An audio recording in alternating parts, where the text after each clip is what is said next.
In the previous episode, Kailan Ka-Ui. In the end, only Becca and Zach could come. Ash, on the other hand, couldn't be reached. All of my calls went straight to his voicemail. He's at it again, right here today, gone the next day. Oh well, his loss. We've agreed to meet at a nearby cafe, the same one I frequent with Becca because it's cheap and they gave away free bread around closing time. Quaint, a little old-fashioned, though looks a wee bit out of place amidst the city's tall buildings, but we love it all the same. Much like its facade, the interior carries an antiquated charm to it. Vintage art pieces and a row of shelves boasting an extensive collection of books cover the walls. It would have been nice to hang out here for hours on end, but even on a weekend the place is still packed with people. There are 2 people in this picture. Thankfully, Becca and Zach have already found seats and are engaged in some casual chatter when I arrive. It's strange seeing 2 of them without Ash accompanying the other. They've never been particularly close. Sure, they talk when they meet, laugh at the same things when there's something funny, but there's distance. They're kind of born purely out of differing interests. That, or Zach's simply afraid of Becca. It's not impossible, and I won't blame him if he is. He might be the tallest in our group, but everyone knows that that means nothing against Becca's temper. What? Even I am a little scared of her. Why are all of these people friends? Zach! Becca! Well, you seem to be in a better mood today. Well, I know that smile, Belle. Shit, sorry. Come on, still. Well, you seem to be in a better mood today. What happened? I know that smile, Belle. Come on, still. There you go. Don't rush me. Let's order food first, okay? A waitress comes by to take our order. On a normal day, me and Becca will order a hearty serving of their special vegetarian stovies. Stovies? Stovies? Zach takes anything with a good helping of meat, sausage, or potato in it. But today's a good day, great even. It's not wrong to indulge a little, right? I gotta look up what a stovie is. Is this based in Scotland? Okay, so it turns out that stovies are a Scottish dish of meat and potatoes. So it's weird that this weird bougie cafe is selling something so heavy and hearty. Also, is this based in Scotland? It's not wrong to indulge a little, right? Today's special.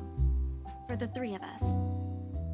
Even the person jotting down our order looks surprised at today's meal choice. She writes it nevertheless and leaves without a comment.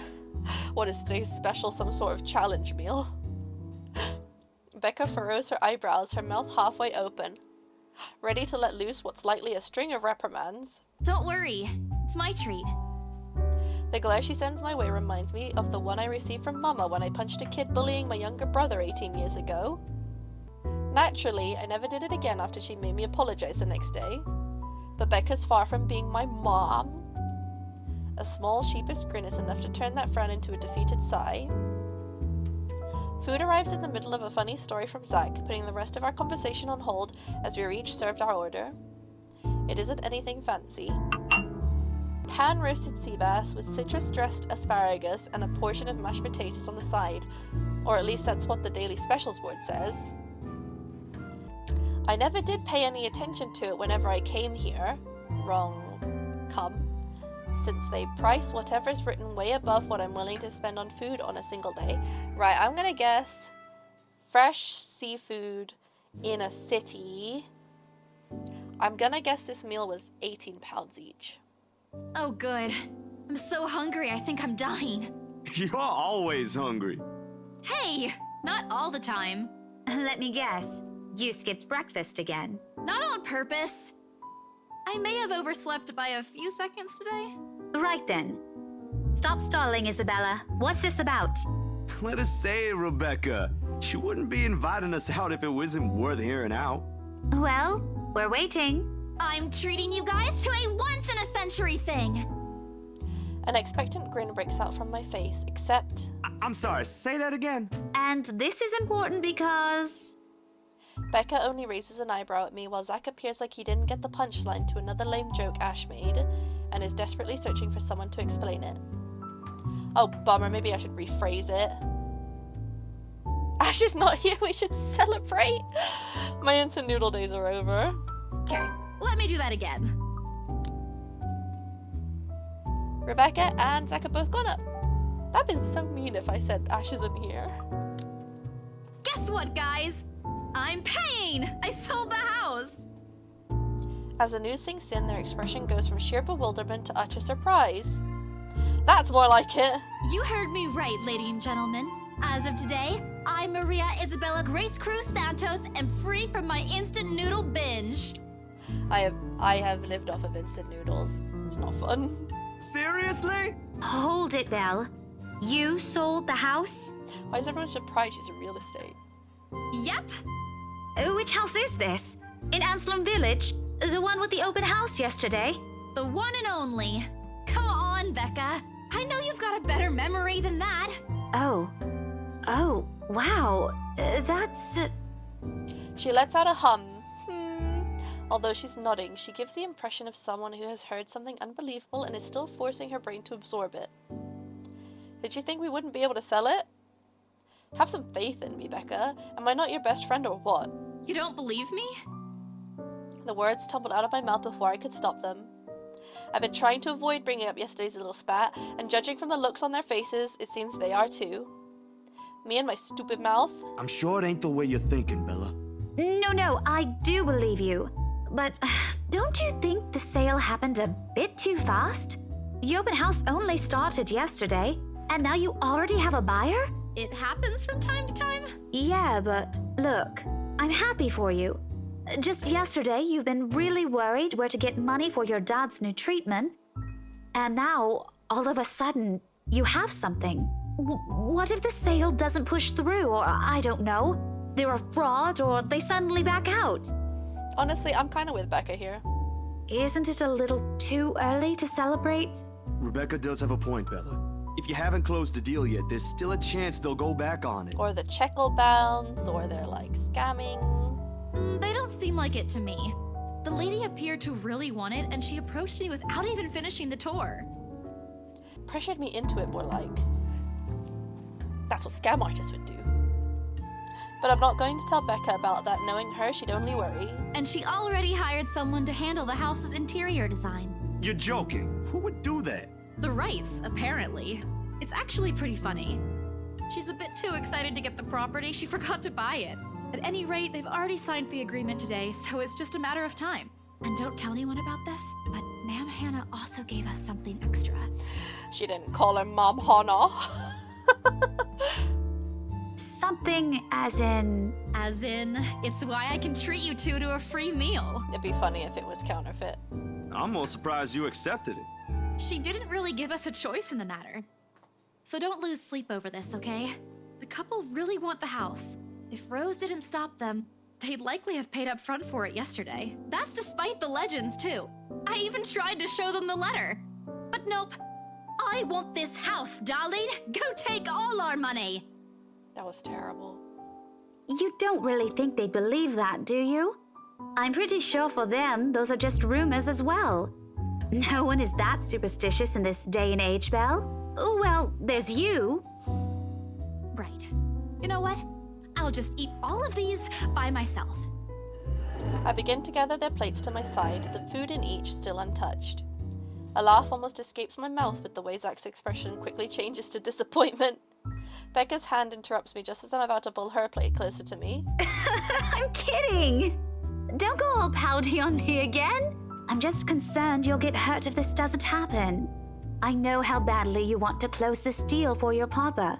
I'm sure he's gonna be fine now, though, with the money. They don't know yet. I think I'll call them tomorrow. Let them know things will be easier. Mama said this morning he's showing progress with the new treatment, too. It's just a matter of time.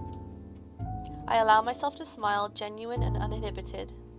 It's strange talking about this with other people, even those who have known you long enough. But today, things simply feel a whole lot lighter with them here. Lunch passes in an enjoyable fashion. A laugh here, a playful jab there, but most of it is spent on catching up and telling stories about whatever's keeping us busy these days. Something we couldn't afford to do the day before, taking into account what happened. Even Becca's surprisingly chatty. Is there something in the sea bass we ate? Zach, though, appears less energetic. While he's far from being the life of a party, he's definitely not the type to keep quiet in a conversation with his friends. Apart from a few inputs, he's been silent the entire time. If Becca notices... Are you sure you're not feeling under the weather, Zachary? Huh? No, I'm okay. No worries, Rebecca. Doesn't sound okay to me. It's okay. I might be feeling a little bummed out today, but I'm sure this will pass. Is it about the reviews this morning? A pained expression crosses Zach's face, and almost immediately, Becca retreats in her inquiry, as though the man's looks is enough of an answer for her. I look between the two of them. Did I miss something? What happened this morning? Did I stumble on a big secret? This is why I don't like waking up late. You heard about those, huh? Sorry, I just happened to check on some sites this morning.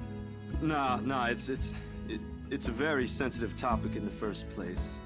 I should have expected it. What reviews? Becca glances at Zach, her motions unsure, eyes asking for his consent on the matter. Although there's a small desire to keep asking on my part, I don't dare voice it out. With Zach, it has always been better to wait, let him speak on his own. Becca too, to some extent, although with her, explosions of temper are more common. In the end, he simply answers with a shift of his shoulders, gesturing for her to go on with a tilt of his head. It's his movie. That doesn't explain anything. Stop dangling the information, Becca! Zachary, I'm not the one supposed to be telling her about this. It's still your documentary. Is it something bad? Not bad per se. You guys don't need to dwell on it much. Bad? Listen here. I wouldn't trivialize what those bowheads wrote if I were you. They're ruining other people's jobs. Is that Scottish slang? That is Scottish slang? From how her tone rises in anger, it seems like she's the one slighted and not Zach. Okay. Why do none of them have Spanish? Why do none of them have Scottish accents? A snicker escapes me, which I promptly stamp down on as soon as she sends me a hard look.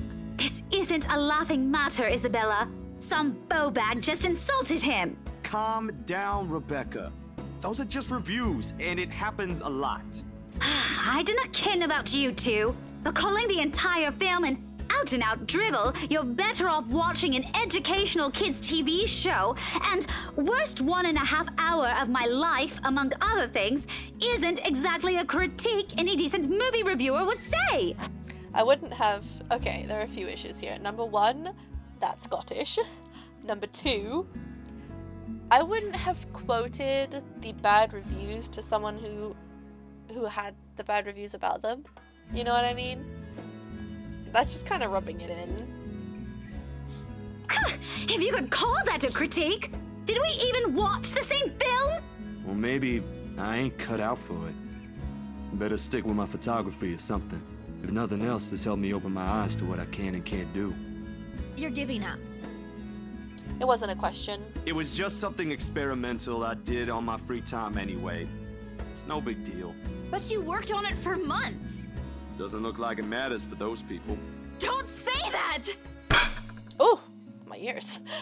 My palm strikes the table, sending the tableware on top clinking against each other. I didn't even notice when it rose from my seat. Very anime. But here I am, chest heaving, looking down at him in the same manner a teacher would at any unruly student. Becca's probably proud. I didn't mean to yell, but there are some things people like Zach aren't supposed to say. How exasperating. He, of all people, should know. It's just a review. Except they're pretty well-known critics. Why does that matter? They aren't the ones calling the shots on this. Isn't that why they have a committee? Right, Becca? An amused gleam in her eyes. An amused gleam is in her eyes when I turn to her. What does she find so entertaining here? Help me here. Your friend is about to quit his passion for a petty reason. It's pretty good reading. I haven't read what those people wrote about his work, but a few scathing words shouldn't be enough to discourage someone. I agree. I should know, after all, I'm... Failing means you're playing, Zach. Not that I'm saying it's bad. I've seen it from start to finish, and I know for myself what you created isn't something people should scoff at. I read somewhere, where someone said that a critique should never, destroy someone's passion. It should, show them how to improve, you know? If you critique someone and their response is, I never want to do it again, that you're not good at critiquing.